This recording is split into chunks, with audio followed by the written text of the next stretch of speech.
I just, if you had the chance, would you like to recreate a voice for live action? For live action, I would probably be down for that. It depends. Like, what do you mean? Like they do live action Kids Next Door. Oh, if they did live action Kids Next Door, they better use real kids. Well, yeah, but I mean, I would be cool with being like somewhere in there. If it was like just a random guest villain, I could probably do that. I might still be able, if I shaved, to pull off like a teen villain. I could probably try that. That would be worth it. But yeah. Maybe Joestar. I would have to just like lift a lot. I would have to just be jacked to pull that. CGI. Yeah. What's your most vivid memory from working on the show? Boy. Well, you're talking a long time ago, man. Geez, my most vivid memory of that is probably getting into an argument with Jamil, the guy who played Gerald. I don't know why. I just got like really mad at him about something. I don't even. It's so long ago, but that's my most vivid memory.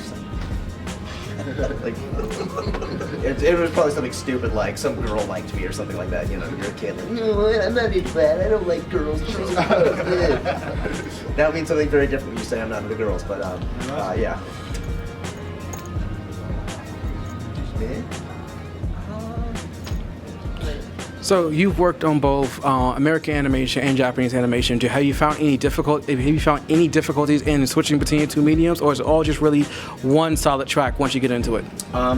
Because Japanese animation is dubbing, so you have to like match mouth flaps. That's really the only thing. It's just it's kind of like you have to have good rhythm and good timing to pull that off. But I did my first one, and I thought it was like a little minor character who's going to be in like a couple episodes. He's like the brother of this girl who's like this vampire queen, and she has like all these like battles and stuff. I'm like, oh, he's gonna get killed. He'll be like dead. Turns out he lasts like all 50 episodes.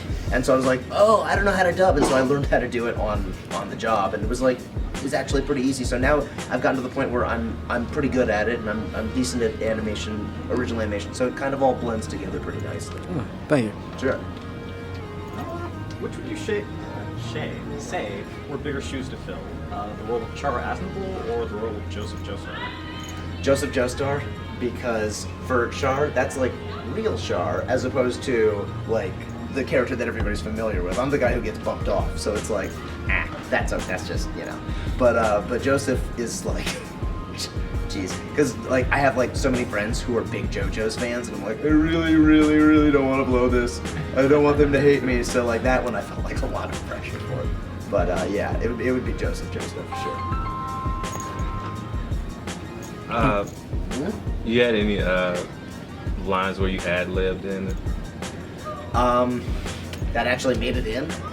Because most of my ad-libs are very disgusting, and I probably shouldn't repeat any of them here, unless this is considered 18. No, do it. So just in case. Okay, I will not say anything. Okay, but you guys know the over 9,000 meme from Dragon Ball Z? Yeah. Sure. So like I got that into Sailor Moon. That was like an ad lib, and I was like, I played the nerd in that, and I'm just like, oh wow, her IQ is so high. He's talking about Sailor Mercury, and I was like, it's over 9,000.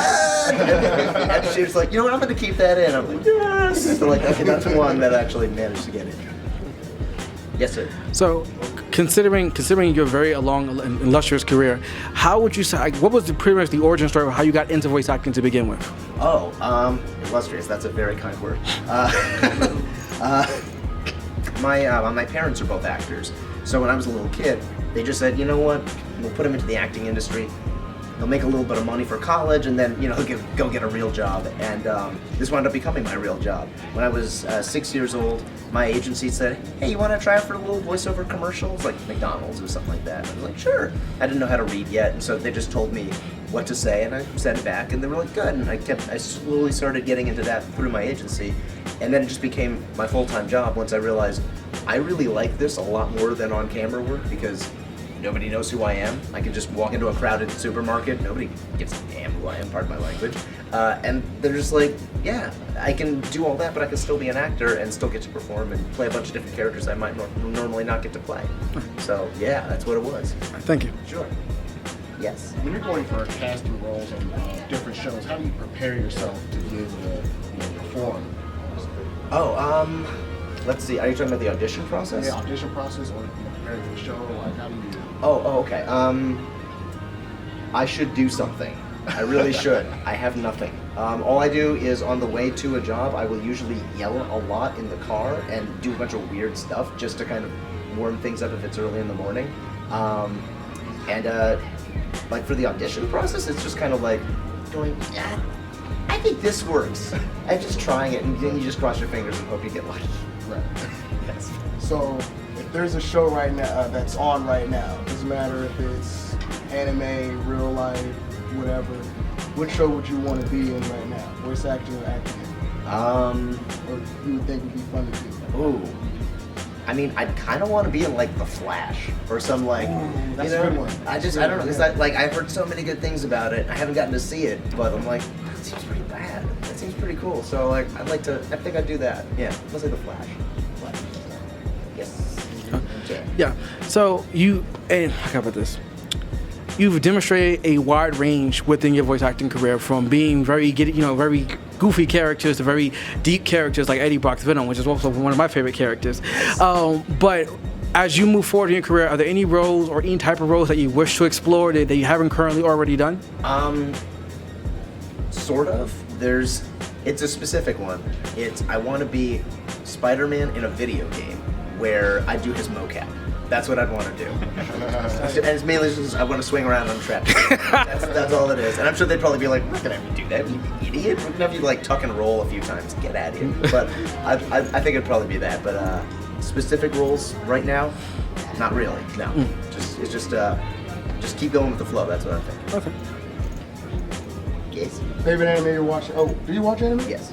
What anime are you watching right now? Like favorite, top, got your most attention? Right now, because I'm getting my girlfriend all caught up on various popular anime, so she'll know what the heck me and my friends are talking about. We're watching Full Metal Alchemist Brotherhood. Yeah. But I'd say my favorite anime is probably, it kind of varies between like DBZ, Yu Yu Hakusho, and Death Note, which is like, just for a totally different reason, obviously, but like. Good taste, sir. Thank you. Good taste. Yes. How do you find it coming now to conventions and interacting with the fans? Oh, it's awesome. For real, What do you mean? We are 30 minutes I up? don't know what that is. What's happening? Oh, this dude was time lapsing something. It was probably time lapse for us. We didn't touch that, did we? No. He probably said it and then he forgot about it. I didn't. No, you're good. Okay. Yeah, go ahead. Cool. How do you feel about coming to The a convention? conventions. Conventions are great. Yeah, it's pretty darn sweet to basically be flown out somewhere and have people compliment you. That's kind of what this is. It's like, well, thanks. Okay, you like the stuff I do in that room? I think nobody's watching. Cool. Okay.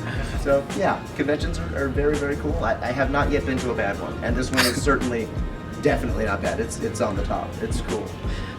Yes, sir. Are you? Okay, this might difficult to say.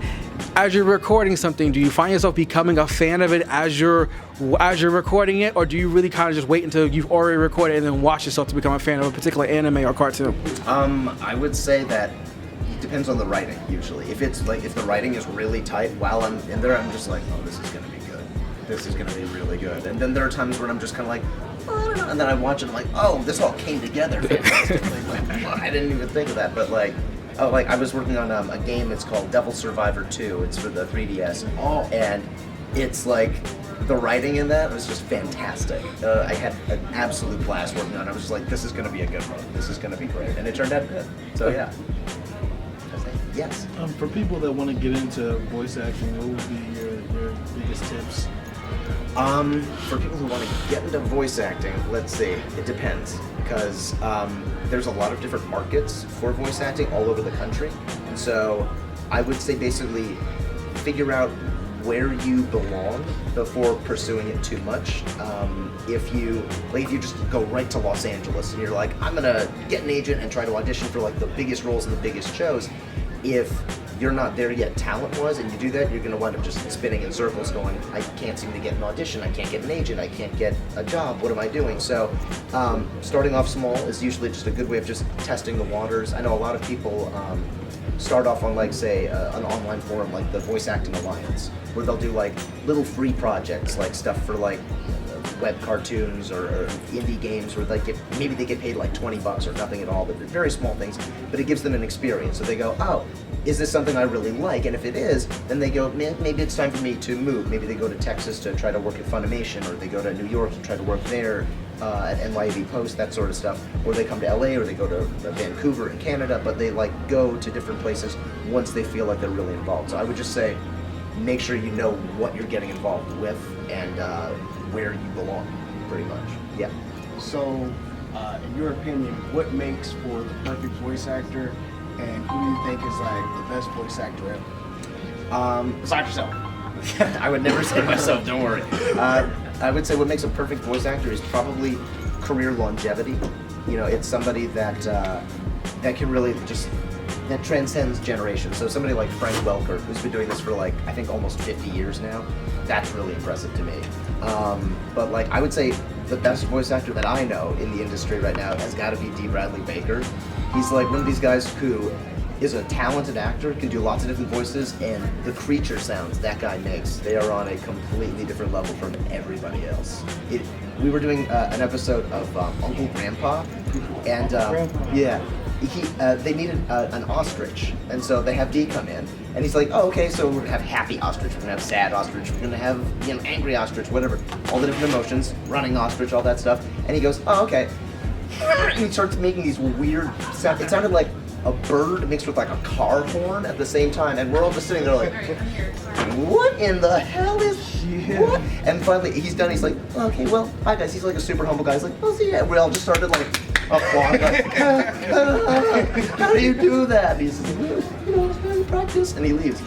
So yeah, I would say D, like hands down, is like top of the top in my book. Yeah. Yes.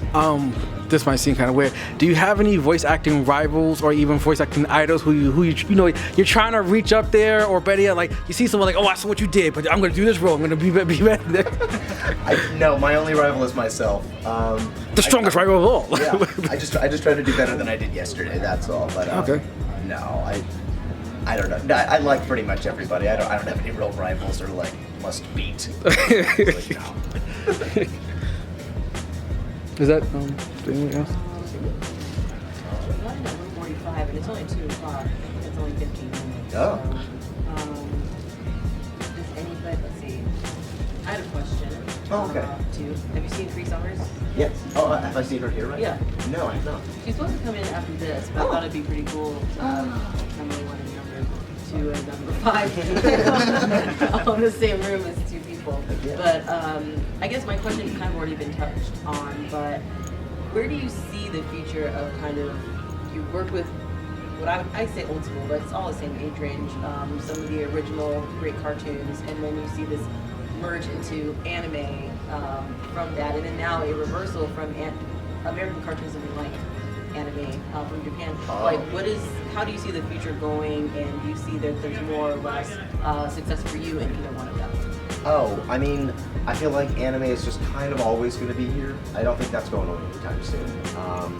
But yeah, there's so much cross-cultural like assimilation between the two, where it's like we have shows like, I mean, it's been gone for a while, but like Teen Titans when that first came out, or Avatar, both Avatars. Like it's that thing where it's like we're trying to emulate them, they're trying to emulate us. So I feel like both genres kind of push each other forward. So, you know, yeah, I think there's a bright future ahead for both. And do you see yourself doing more or less of one or the other, or is it just whatever? I'm hoping it's going to be kind of like pretty even with each other, like just as much anime as original animation. I hope because they're both fun. So you've already admitted to being a huge fan of anime. Are you a fan of comic books and other nerd activities as well? Video games, yes. Comic books, I keep trying to get into it. I keep trying and I keep going, and like giving up in the middle of it. I don't know what it is. It's like, yeah. Like I got a new Spider-Man like comic for the first time in forever. I'm like, yeah, I'm gonna get into this. And I read like 10 pages. And I was like, you know what? I got you. Okay. I got you. I'm gonna hook you with the right stuff. Okay, good. Okay. What video games would you say? I'm sorry. Oh yeah. Okay. So what video games are you currently playing, or what video games are some like your, some of your top 10 favorites? Like, what video games are you currently playing, or what are some of your favorite games to go back to? Let's see. Currently playing. Right now, I started Undertale for the first time. I'm like way late on the bandwagon on that. But let's see. Oh gosh, games I like to go back and play. Man, probably some of the Mega Man stuff. I haven't played like X in like forever. Hold on, which Mega Man stuff? I'm looking forward to Mighty Number 9. And Banjo-Kazooie. Like my girlfriend, who was like a big fan of that, she got me playing that. I'm like, oh my gosh, I totally skipped that when it first came out. I was like, ooh, dumb, I don't like it. Now it's like, no, it's a great game. Dang it. This is number 5. And number 1. And 2. Kids Next Door Battle Stations! Hooray. All right.